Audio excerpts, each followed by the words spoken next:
I am 80 years old today.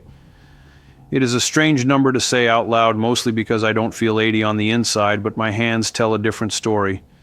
They are thin now, the skin like parchment paper, and they shake just enough to make a cup of tea feel like a precarious task. I'm sitting in a house that is far too quiet, watching the light move across the floorboards, and I've realized something that I don't think I'm ready to carry to my grave. I spent my whole life waiting for it to begin. That sounds like a cliche, I know.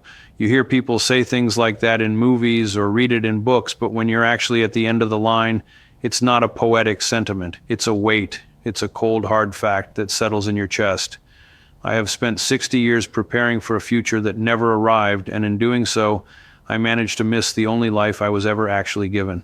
When I was 20, I thought I had all the time in the world. I remember looking at my father and thinking he was ancient, yet he was only 50 then. I thought life was something you built, brick by brick, and that once the house was finished, you could finally sit down and enjoy the view. I was so focused on the bricks. I was so focused on making sure they were straight and sturdy. I got a job at a firm when I was 23. It wasn't a job I loved, but it was a good job. It had a pension. It had stability. My father told me, "Work hard now so you can rest later." That sounded like the smartest advice I'd ever heard. So, I worked. I worked late nights. I worked weekends. I took on the extra projects that no one else wanted because I wanted to be the person they couldn't do without. I remember my wife, Martha, asking me to go to the lake one Saturday in July. We'd been married 3 years. She looked so beautiful in that yellow sundress. I can still see the way the light caught her hair.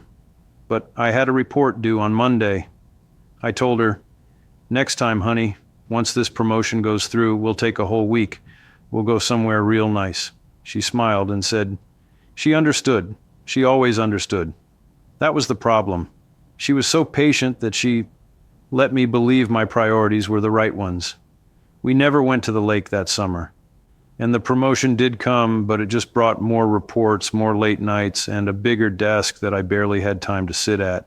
By the time I was 35, I had a rhythm. I was a man of routine. I thought routine was the same thing as living. I woke up at 5:30. I drank my coffee while looking at the stock prices. I went to the office.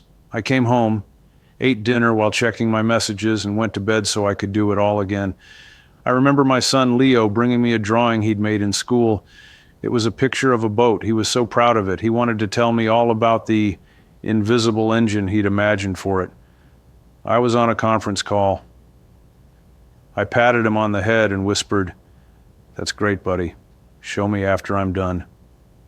By the time I was done, he was asleep. The drawing ended up under a stack of bills on the kitchen counter. I found it weeks later and threw it away because the edges were curled. I didn't think twice about it. I thought there would be 1,000 more drawings. I thought there would be 1,000 more afternoons. I see now that I lived my life in the future tense. I was always going to do something. I was going to take that trip to Italy. I was going to learn how to play the piano. I was going to spend more time with my brother before his health failed. But the future is a ghost. It doesn't exist. It's a trick we play on ourselves so we don't have to face the messy, complicated, beautiful present. I treated my life like a dress rehearsal for a play that was never going to open. When you are young, you think of later as an infinite reservoir. You think you are saving your energy, your joy, and your presence for a time when you will be ready to use it. But life doesn't work like a bank account. You can't deposit the joy of a sunny Tuesday in your 30s and expect to withdraw it when you're 70. If you don't spend it when it's offered, it's gone. It just evaporates. I remember when I turned 50, there was a party. My friends were there, my family. Everyone told me how successful I was. I looked at my house, my cars, my title at the company, and I felt nothing. I felt like I had won a game I didn't actually want to play. I realized I didn't have many stories to tell. I had resumes, I had achievements, but I didn't have memories that made my heart ache with joy.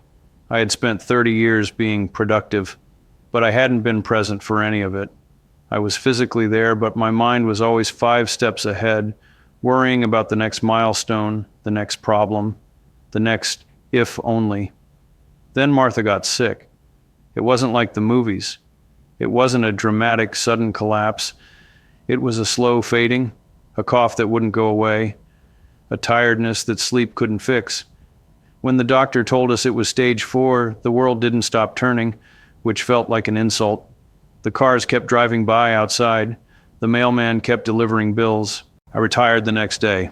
I finally had all the time I'd been saving up for. I had the money, I had the freedom, and I sat by her bed in a hospital room, realizing that all the rest I had promised her was now being spent in a room that smelled of bleach and industrial floor wax. "I'm sorry," I told her one night. The lights were low and the machines were humming. "For what?" she asked. Her voice was so thin. "I waited too long," I said. "I should have taken you to the lake. I should have taken you to Italy. I should have been home for dinner." She reached out and took my hand. Her grip was weak, but her eyes were kind. "We had a good life, Arthur," she said, "but we both knew it wasn't the life we could have had. We had a safe life, a responsible life, a life that looked good on paper but felt hollow in the quiet moments." She died 3 weeks later. After she was gone, the silence in this house became a physical thing. It sits in the chairs. It follows me from room to room. I go to the grocery store just to hear the sound of people talking. I see young couples arguing about what kind of bread to buy, and I want to grab them by the shoulders and scream, "Don't you see? You're doing it. You're living. This is the part that matters." I look at Leo now. He's 50 himself. He's a good man, but he's just like me. He's always checking his watch. He's always talking about next year. I see him with his own children, and it breaks my heart because I see the cycle repeating. I want to tell him to stop. I want to tell him that his children won't remember the toys he bought them, but they will remember the way he looked at them when they showed him a drawing of a boat. But you can't give people the wisdom of age. You can only give them the warnings, and most people don't want to hear them. They think they have time. That's the great lie of youth. You think you're at the beginning of a long book, so you skim the early chapters because you want to get to the good parts. You don't realize that the early chapters are the good parts. I spend a lot of time sitting on my porch now. I watch the birds. I watch the clouds. People think I'm just an old man waiting to die, but I'm actually trying to live. For the first time in 80 years, I'm actually paying attention. I noticed the way the dew clings to the grass this morning. It was beautiful. It was a tiny, fleeting miracle that has happened every day of my life, and I probably haven't looked at it since I was 6 years old. I wasted 74 years ignoring the dew because I had to get to the office. If I could go back, and God, what I wouldn't give to go back. I wouldn't change my career. I wouldn't necessarily change my bank account. I would just change my eyes. I would look at things longer. I would stay in the moment until it was actually over instead of rushing to the next one. I would have laughed more at things that weren't particularly funny. I would have eaten the cake. I would have taken the walks.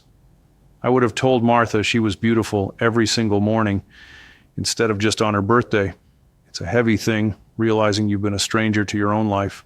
I think about the vacations we almost took. I think about the books I bought and never read because I was too tired. I think about the phone calls I cut short because I had real work to do. What was that work exactly? I can't even remember the names of the clients I stayed late for in 1994.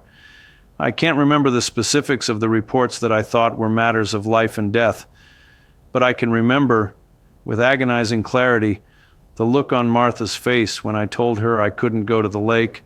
I'm 80 years old, and I'm finally learning how to enjoy a cup of tea. It's pathetic, isn't it, to take 8 decades to figure out how to sit still, but that's the truth of it. We spend our lives running away from the present because we're afraid it's not enough. We're afraid that if we just are, we'll be left behind. But there is nowhere to get to. There is no finish line where someone hands you a trophy and says, "Congratulations, you worked hard. Now you can start being happy." The happiness was supposed to be in the working. It was supposed to be in the driving. It was supposed to be in the mundane, boring, everyday parts of being alive. I'm tired now. My bones ache in a way that sleep doesn't fix anymore. I know I don't have much longer, and strangely, I'm okay with that. The regret is there, yes.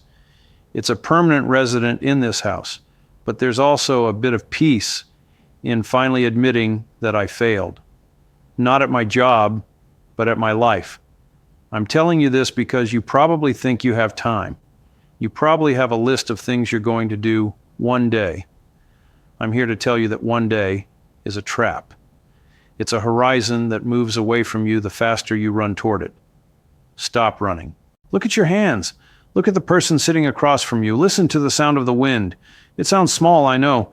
It sounds like something a greeting card would say. But when you're 80 and the house is quiet, those are the only things that have any value. The money in my bank account can't buy back that Saturday at the lake. The titles on my wall can't bring back the sound of Leo's voice when he was 6. All I have are these moments right now, and I am trying with every bit of strength I have left to not miss another one. I don't expect you to change your whole life because of an old man's rambling. We all have to make our own mistakes. We all have to learn the hard way. But maybe, just maybe, the next time you're about to say next time, you'll pause. Maybe you'll put the phone down. Maybe you'll look at the sunset for an extra minute. Maybe you'll realize that you're already in the good parts. I think I'll go sit by the window now. The light is changing again. It's a pale, soft gold. I've seen it 1,000 times, but I want to make sure I really see it this time. It's the only thing I have left to do. If you're still listening, thank you. It's been a long time since I've told the truth to anyone, including myself. If this meant something to you, perhaps you could just be still for a moment after this ends. Don't click on the next thing. Just sit with your own life for a minute. That would be enough. Goodbye for now. I think I'll just watch the light.